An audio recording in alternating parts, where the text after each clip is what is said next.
wannan muka ce kalmar jihadi a yau ta waye gari sakamakon kiyayyar da ainihin kasar Amerika da Yahudawan duniya suka haɗa kai suka yi mata, har sharrin ya kai wa kasar Saudi Arabia a yau ta canza syllabus ɗin karatunta. An ciccire duk ayoyin da suke magana akan jihadi da ayoyin da suke magana dangane da kyamar Yahudawa da Nasara, waɗanda suke cikin syllabus ɗin yara 'yan firamare da 'yan JSS kamar sakandare da kuma babban sakandare. Wannan shari ne jama'a, kuma ma kirki ne na Yahudu, wanda yau ɗin nan za mu ba da ƙarfi wajen tattauna waɗannan matsalolin insha Allahu ta'ala. Ina son mai saurare na da kallo na ka sani da cewa ko ka san cewa sarki Fahad shine ya ɗauki Usama bin Laden ya bayar da shi akan cewa wannan saurayi gwarzo wanda zai iya taimakawa ƙasar Amerika wajen ta yi yaƙi da ƙasar Rasha a yi galaba a kanta. Usama shi ya jagoranci dubunnan matasa wadda sarki Fahad a ƙarƙashin gwamnatin Saudiya suka tura su. A wannan lokacin ƙasar Rasha tana ainihin mukawama, wato suna ainihin gwagwarmaya, suna bugi in buga da ƙasar Amerika akan waye zai kwantar da wani don shi ya zama shugaba. Daidai wannan lokacin ne Amerika tana kawance da ƙasar Saudi Arabia, sai ta nemi a bata ɗauki. Sai aka zo su waɗannan matasa su Usama dama in gani kashenin addini ne, sannan 'yan boko ne da sun karatunsu a ƙasar Amerika. Usama electrical electronics engineer ne. Aimanu Zahiri da makamantansu wasu su architects ne, wasu su operational researchers ne, ma'ana sun kware a fagage waɗanda a yau waɗannan fagagen ne baturan duniya yake ji da waɗannan fagagen na ilimi. A ƙasashen kuma nasu suka yi karatun, da haka suka ɗibe su aka rayar da su. Amma su Usama an tura su ne a matsayin masu jihadi na kare gwamnatin ƙasar Afghanistan, wadda gwamnati ce ta musulmi, ko da ike a lokacin da ba gwamnati ce wadda take bin tsarin musulunci ba, amma gwamnatin ta musulmi ce. Lokacin da yaƙi su Usama suka haɗu da Amerika suka karya ƙasar Rasha, su manufarsu ita ce Rasha tana da barazana ga gwamnatin ainihin musulmi ta ƙasar Afghanistan. Amerika kuma manufarta ita ce Rasha tana barazana ga ita da dangane da rusa ta don ita ɗare ta zama gaba. Wannan manufar sai suka haɗu sai suka yaƙi ƙasar Rasha, da suka durƙusa da ƙasar Rasha. Ƙasar Rasha da kanta ta kwashe inata ta gudu ta bar ƙasar. Bayan da ta kwashe inata shikenan. Yanzu muhalafa, wato abokantaka da aka yi da waɗannan sojojin mujahidai a ƙarƙashin yardar sarki Fahad. Duk malaman duniya na lokacin waɗanda suka kai matsayin mujtahidai waɗanda gwamnatin Saudiya take ji da su sun amince da wannan abin da aka yi. Su Bin Baz, su Usaimin, su Malam Albani, su dukkan su baki ɗaya sun amince a cikin cewa wannan jihadi ne na karin musulunci, don haka waɗannan matasa su je su yi daidai ne. Ina son ku gane ba dan kuma muna da ciwo ne da yake damun mu shine akwai yara 'yan ƙanana ba su yan shekara 22 23 an ɗauke su an kai su jami'ar islamiyya da ke Madina, an kai su jami'atul Malik, an kai su ina ne suna karatu. Malaman ƙasar Saudi Arabia suna jirkita musu kwakwalwa daga hakikan abin da yake faruwa. Wannan dole ne mu fito da hakika mu gaya wa mutane. Bayan kuma waɗannan yaran suna dawowa suna ruɗa mana ƙasa da sunan cewa wai sun koyo da awar salafiya ta gaskiya. Mu kuma mun san cewa akwai yaudara a ƙarƙashin ƙasa da su ba su santa ba, sai dai da suna da tsarkin zuciya inda aka gina su a kai shine suka tashi suka hau a kai, don haka yau suke haifar da fitintunu a ƙasashensu da dama da suke dawowa. Fitinar ita ce waɗannan matasan da suka je suka gama wannan yakin a ƙasar Rasha sai suka dawo suka ce to yanzu za su tabbatar da gwamnati musulunci da su da matasan da suka je suka haɗa kai su ne matasan 'yan Taliban. Su kuwa su Usama sunan tasu tafiyar ka'idatul jihad. Wannan sunan Fahad ya san da shi, ya yadda da shi, gwamnati da malaman Saudi Arabia sun san su, sun yadda da su akan ka'idatul jihad. Ina ma'anar ka'ida? Ita ce runduna ko dabar 'yan jihadi, kowa ya amince da su a haka.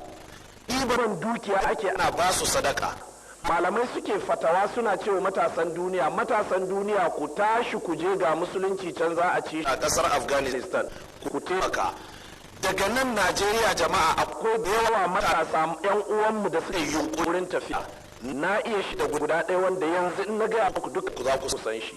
Malam Rabi'u Afghani. Me yasa muke ce mishi Afghani da muka san shi? Dalili shine ya karɓi wannan fitawar, yana kuma daga cikin waɗanda suka yi nasara suka je sai da suka yi jihadi a cikin ainihin ƙasar Afghanistan tare su Usama bin Laden. A ina ƙasar Afghanistan. Malam Rabi'u Afghani kuma ɗanan Kano. Malami ne yanzu ka je ka tambaya, ka je ka bincike shi tarihi. Wannan abu ne wanda duk matasa duk malaman ahlus sunna suka amince da shi. To lokacin da gwamnati ta ainihin tabbata sai ka ce to yanzu za su tabbatar da shari'ar musulunci a ƙasar Afghanistan. Cewar za su tabbatar da shari'ar musulunci sai kuma Amerika ta ce ba ta yadda ba. To yanzu ina ruwan Amerika? Menene ruwanta? Na ɗaya dai ita fa dama ba ta da alaƙa da ƙasar Afghanistan. Ita matsalarta ita ce ya za a yi a rusa Rasha. An taimake ta rusa Rasha. Su kuma masu jihadi manufarsu ta tabbata sun karya gwamnatin Rasha wadda take so ta ci ƙasar musulmi.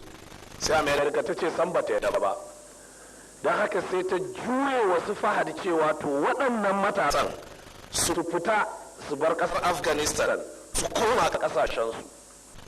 Kasar Afghanistan ci gaba da sarautar gargajiya wadda sarki sha yake yi.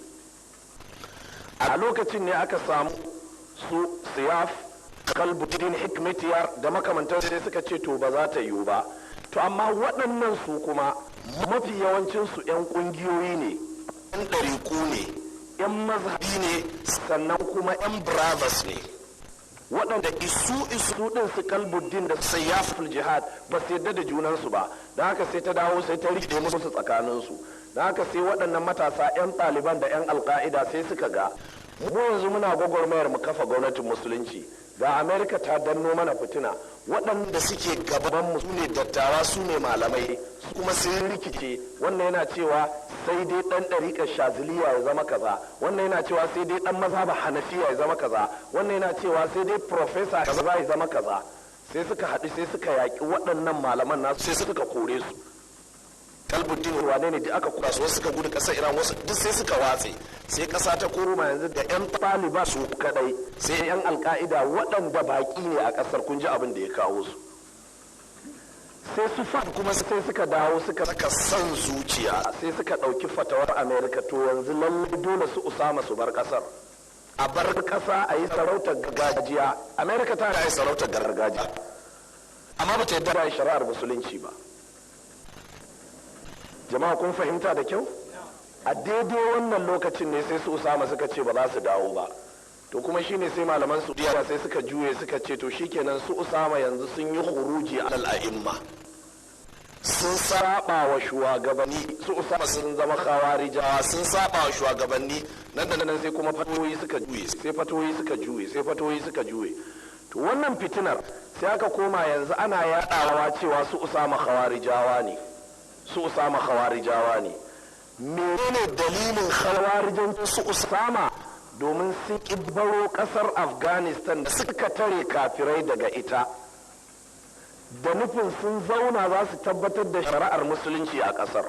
Kun ji dalilin khawarijancin su, wai sun yi khuruji alal a'imma, kuma ya saba wa manhajin salaf al-khuruju alal a'imma.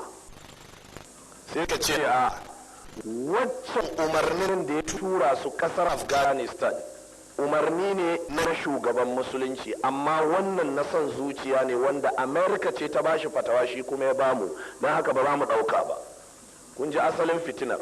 To yanzu duk ɗalibai da ke kasashen Saudi Arabia suke karatuttuka kullum aikin ke malaman suna zirga musu cewa wannan huji ne alal a'imma, wannan don haka yanzu duk wanda ya dawo daga Saudiya karatu bincika shi ka ji me zai ce game da su Usama. Duba irin pamphlets din da ake basu.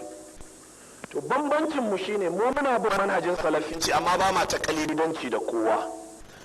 Sannan kuma ba mu yarda wani ya wasa da hankalin mu ba dan koyi ba, don mu yara ne yan muri-muri waɗanda ba mu san me aka yi shekara 20 ko shekara 30 ba, balle kawai yanzu ka zo kai mana wahayin abin da kai kake gani. don haka hakikanin al'amari jama'a kun ji abin da ya kai yanzu kasar Saudi Arabia ta yarda da fatawar da America ta bata. Daga ciki yanzu kasar Saudi Arabia ta hana wani ɗan ƙasar ya fita ƙasar waje gina makaranta ko masallaci. In aka kama shi to za a kama shi da laifin ta'addanci. Akan me? Akan ya bada kuɗi a zo a gina masallaci. Na'am. A nan garin Zaria akwai wani wanda yake yana nan yana gina masallaci. Wannan masallacin yana gina shi ne da kuɗin da wani abokin shi yake aiko mishi daga Madina, wanda shi kuma yana karɓo kuɗin ne daga wurin wani ɗan ƙasar Saudi Arabia. Masallaci ake ginawa. Ranar da aka kama wancan da ke ainihin Madina da kuɗi aka tuhumce shi da ta'addanci, yace shi ba an ta'adda ba ne. Ga idda za a tura waɗannan kuɗi a je a bincika me ake yi. Masallaci ne ake ginawa da inda nake magana nan yanzu masallacin ba shi da nisa da aka ce sam. Shi wancan da aka kama jama'a sai da aka ɗaure shi wajen watanni 6 akan ana zargin shi da ta'addanci. Me ta'addanci? Gina masallaci. Domin dama daidai lokacin da ake September 11 sai wasu daga cikin masanan kasar America suka ce Saudi Arabia ta gina kuma ta ba da dama in kasar na zuwa suna gina masallatai da makarantu a wasu kasashe. Sai ce waɗannan wuraren sun zama cibiyoyi na ta'addanci. Sai ce that must be stopped. Yake dole a tsaye da wannan magana ce yanzu. Don haka yanzu a kasar Saudi Arabia jama'a laifi ne wani ɗan kasar Saudi Arabia ya aika da kuɗi a je a gina masallaci ko wata makaranta a wata ƙasa. Saboda Amerika ta ce laifi ne, to sarakunan su ma sun yarda da fatawar Shehu Bush, Mufti Al'a'ala Bush. Fatawa bushiya ce, ina fatan ku gane wannan alfatawal bushiya ce, fatawa ce ta Bush, ba fatawa ce ta ainihin sunna ba. Wannan ya haifar da yanzu akwai mutanen da ake sa ido akan shigi da fitar su zuwa kasar Saudi Arabia ba dan komi ba saboda sun shagaltu da nishadin samo taimako daga kasar su zo su ainihin gina masallatai da makarantu a wasu kasashe. Don haka wannan jama'a ya faru ne duk sakamakon me? Sakamakon rashin yin jihadi.